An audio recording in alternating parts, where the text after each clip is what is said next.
Good morning. Unless you're in the southern hemisphere, in which case, good day.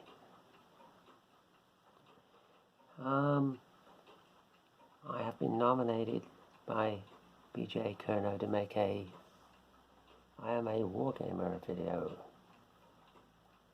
How I got started in this hobby. I think it's 3 questions, isn't it? How I started out, advice to new YouTubers, and where do I see myself going? How did I start out? Oh crikey, I believe I've talked a bit about this before, how I started out, but for those new subscribers that have not sort of heard this tale, I will recount this tale again. I was born on a small holding in darkest Cornwall. The nearest town was like 5 miles away. My father, can you believe it? My father bought a small holding for £500. I mean, you can't make it up, can you, really? He had a mortgage for 500 quid and bought a small holding, all the outbuildings, and parcel of land with it as well. I mean, 500 quid?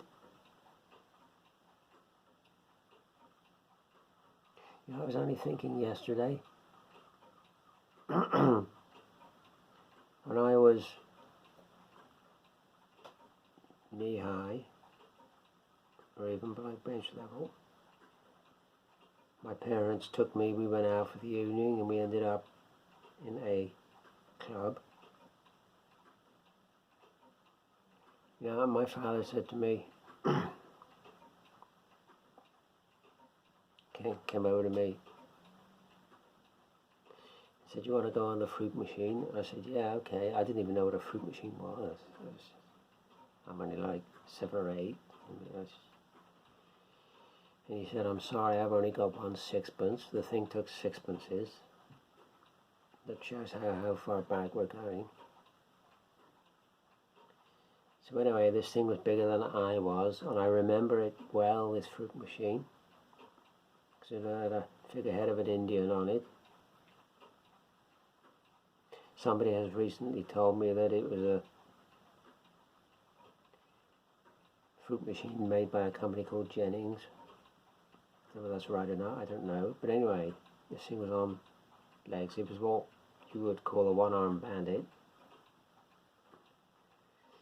So I hauled myself up on this thing by holding on to the figurehead, put the 6pence in, pulled the handle, and got the jackpot with 1 sixpence. Now the jackpot in a club was like £5. Now, yesterday I went out and I bought a pasty for my lunch, and that was all but £5. So you see how times have changed. So anyway, he bought this small holding for 500 quid. And you know, we would go to town sort of once a week. And I mean, that was an event for us to go to town.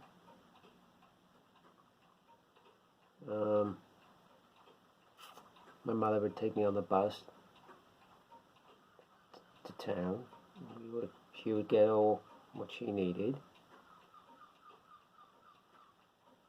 groceries and stuff, and I always remember going in a home and colonial store. Probably a lot of you probably would never even know what that is, a home and colonial store, which basically means what it says, home and colonial. So all the products that were in this store were either made in this country, home, or in the colonies.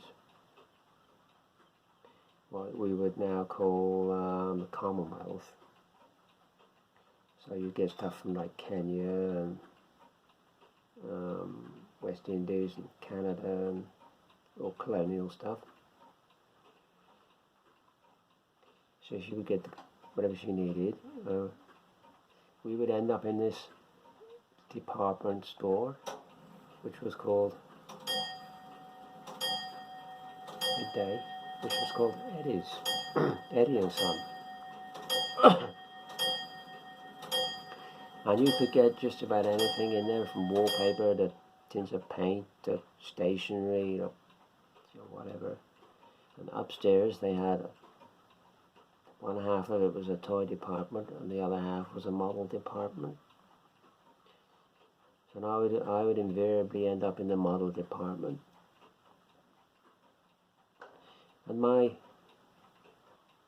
mother, for reasons not only to herself, would invariably end up buying me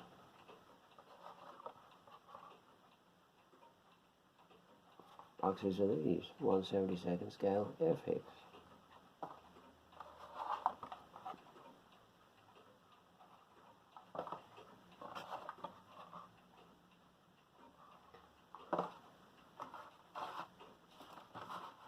Now,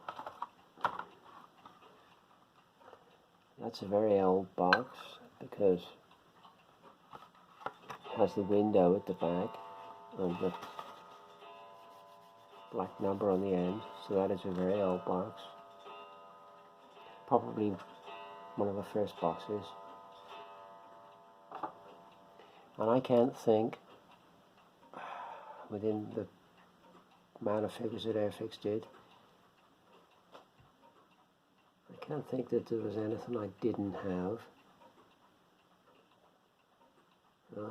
Astronauts, Cowboys and Indians, I mean, American Civil War, First World War, Second World War, all the Napoleonic stuff. I mean, it was just French Foreign Legion, I remember I had. Just amazing. And I had the Castle for Robin Hood and Sheriff of Nottingham, and what was it they did? They did a fort in the Sahara Desert for the Foreign Legion stuff. I had that. I mean, it's just, it was only a bit later that I got into the 1/32 scale stuff, and also I had some Timpo figures. Anybody remember the Timpo figures? They were quite good because you could pull them apart and swap bits round and change the heads and all that. They were sort of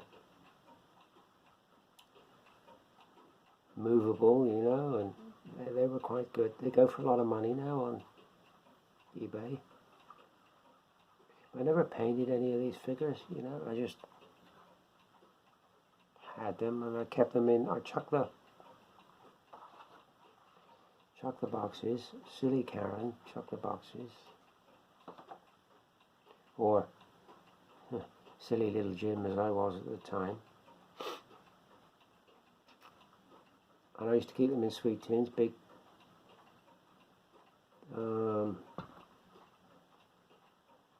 was it Quality Street or something, or Roses or something, that size tin. And I had 2 or 3 of these tins full, just level.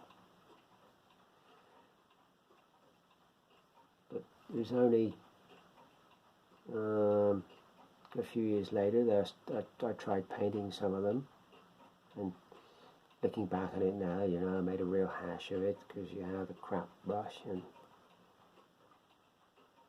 disgusting enamel paints that stank the house out.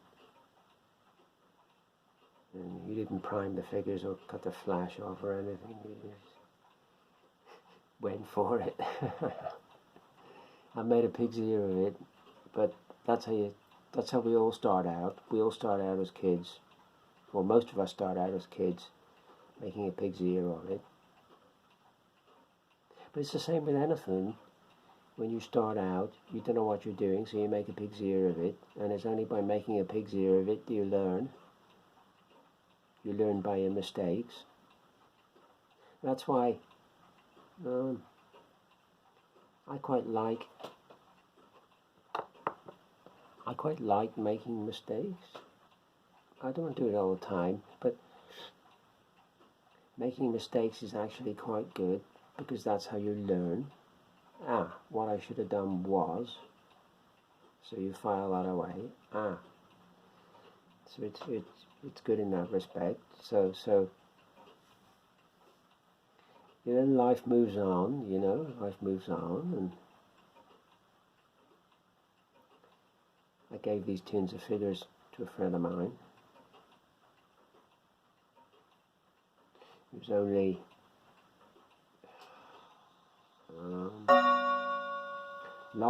lot of years later that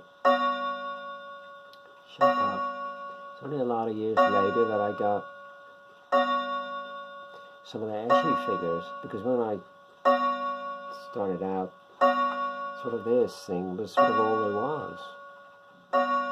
It wasn't the range of figures we have now. We're spoiled now. We're spoiled for choice now.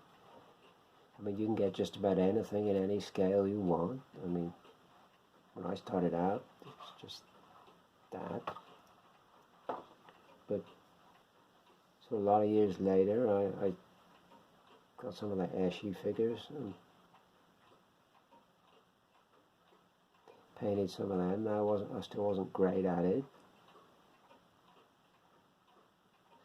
And I had a period of I lived here, there, and everywhere, and basically, I guess, sort of lost everything and had to start from scratch again. Ended up no fixed abode, which is interesting, being no fixed abode, living in a tent for X months. It's a hard life, I tell you. Especially in bad weather.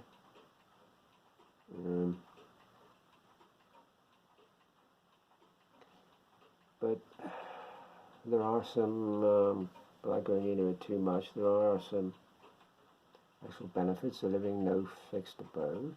Your priorities change. You get into, you don't really have bills as such, so that's not a concern. Your concern is, I need some water today, or I'm running out of toilet paper, or things like that. Your priorities change, and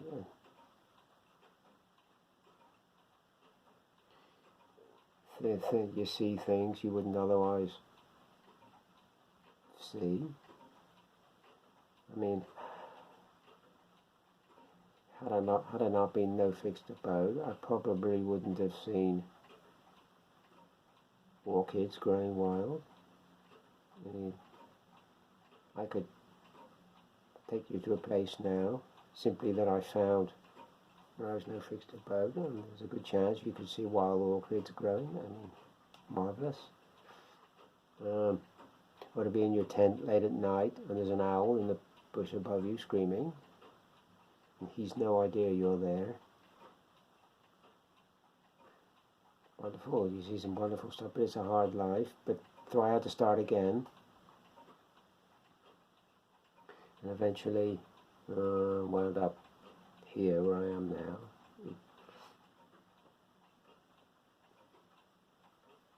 I'm sat here one day, for whatever reason, I thought, you know what, I'm going to paint some toy soldiers. So I got some figures and started again. Obviously the bug was still in me. So I thought, well, I'm sort of back into this now. And I thought, I wonder if there's anything online about this. I wonder if there's anything on YouTube about this. So I now start looking on YouTube, and I found there's a whole world of people making videos which are immensely enjoyable to watch, I have to say. You know, and I thought, yeah, I wouldn't mind doing that. That looks like fun, making videos. So I sort of went for it. I had no idea what I was going to say. No idea what I was going to do in front of the camera. I have to tell you, I enjoy very much being in front of a camera. If I had my time again, I'd probably go into the theatre or something. Because I enjoy it very much. I have done some work on the stage, which was fun. So I like being in front of the camera. It doesn't bother me, it doesn't make me nervous or sort of faze me or anything. Being in front of a camera, talking, there's no problem. So it's progressed from that, and I got into sort of eBay looking for different figures, and the thing has snowballed, and I have a huge stash, which I'm trying my best to work through. So that's sort of how I got where I am now. So I guess we have my mother to thank for this. She sowed the seed that eventually germinated into the present situation I am now, which I'm enjoying immensely. I'm enjoying the sort of camaraderie of this and belonging to the community. It's fantastic. I've not met any of you in person yet. Hopefully that'll change if we get through this situation we're in. But even not meeting people in person, I've made some good friends on here. That's been wonderful. The spirit of the thing is very good. I don't know whether... Oh, it's just starting to rain out. I don't know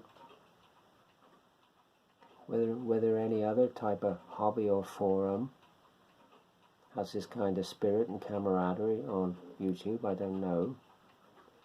But the community spirit on here is really, really good, that you feel like you belong to something.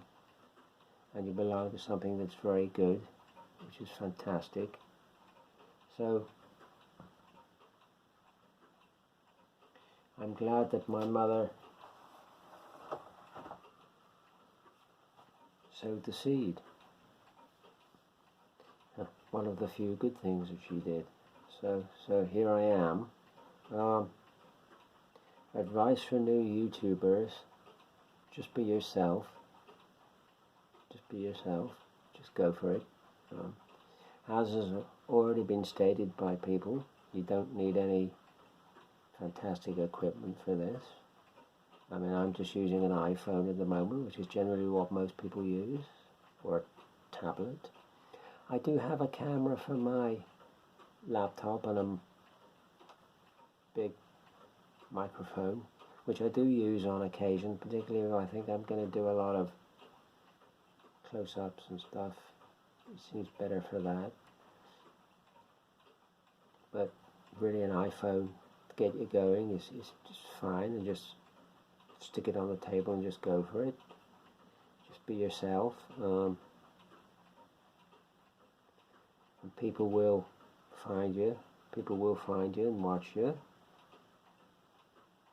So that's all I can really say for advice. You know, I didn't know what I was going to do or say, and I just went for it. And yeah, I'm getting there. I have a huge amount of subscribers, but yeah, I'm getting there. I'm getting there. Where do I see my channel in 5 years? I really have no idea. No idea.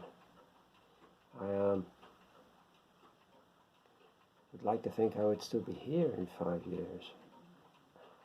That would be nice, just to be still here in 5 years, because none of us know how long we got. So hopefully I will still be here in 5 years. Hopefully I will still be painting the miniatures in 5 years. I can't ever see me getting bored with it or fed up with it. You know, I love it too much. It just keeps me sane. Keeps me sane doing this, making the videos, painting the figures, keeps me sane. Helps me to stop thinking about things I ought not to be thinking about, which is good. So that's, if I could get some more subscribers, that'd be nice, because I think it's like sort of recognition for what you do. But I know it's not the be-all and end-all of the thing, the subscriber count. If I never had any subscribers, I would still probably make the videos and put them out. So that's that's that. So I'm gonna nominate 3 people. So if I've not nominated you, it's nothing personal. There's so many people I could have nominated. I mean, there's a whole mass of people I could have nominated, which would have been perfectly justified in being nominated, because there's some fantastic painters out there. I mean, really fantastic painters. But it's sort of limited to 3. So the first one is, excuse me if I get this wrong, I think some of you will know who I mean anyway, Jurama Modelbau. I think that's how you pronounce it, Jurama Modelbau. I think he's in Germany. Correct me if I'm wrong, but I think he's in Germany. But he does World War II. Does some fantastic figures and vehicles in 1/72 scale. Absolutely wonderful vehicles. So that's Jurama Modelbau. Dan Booman, who a lot of you will know, who is currently painting a lot of Bretonian knights. They're just so gorgeous to look at. These Bretonian figures, it's just fantastic. The medieval period's very sort of colourful anyway, or our image of it is very colourful anyway, and these are fabulous, just absolutely fabulous. So that's Dan Booman. And the third person is Basement 1908. Now he has a 15x7 table, lashed in beautifully painted Napoleonics, which is sort of, I guess, where a lot of us would like to be. A great big table lashed in figures. Absolutely wonderful, absolutely wonderful. Oh, to have a 15x7 table, I mean, really, it's just, go and check it out if you haven't checked it out. Basement 1908. You see the wargaming on a sort of grand scale. Lovely, fantastic. And I'll quickly, before I get on, because I've got a lot to do today, and I'm currently filming a paint through of a figure, so I want to get on and finish that. But I will give a shout out, and the only reason I didn't nominate this gentleman was because I don't think he speaks English. So it would have been very difficult for him to make a video. I am a wargamer. But I will give him a shout out. If any of you have not heard of this gentleman, go and check him out. And that's Lucio Quinzio Cincinnato. Lucio Quinzio Cincinnato. Go and look at the miniatures this guy paints. I haven't seen anybody paint miniatures to that degree of skill and brilliance. Absolutely phenomenal. More, I suggest, for display purposes than wargaming, but nonetheless absolutely stunning miniatures to look at. Napoleonics, absolutely fantastic. I've not seen anybody paint miniatures that good. Lucio Quinzio Cincinnato. So that's me done. Thanks for watching. Thanks for subscribing. We will see you on the next one.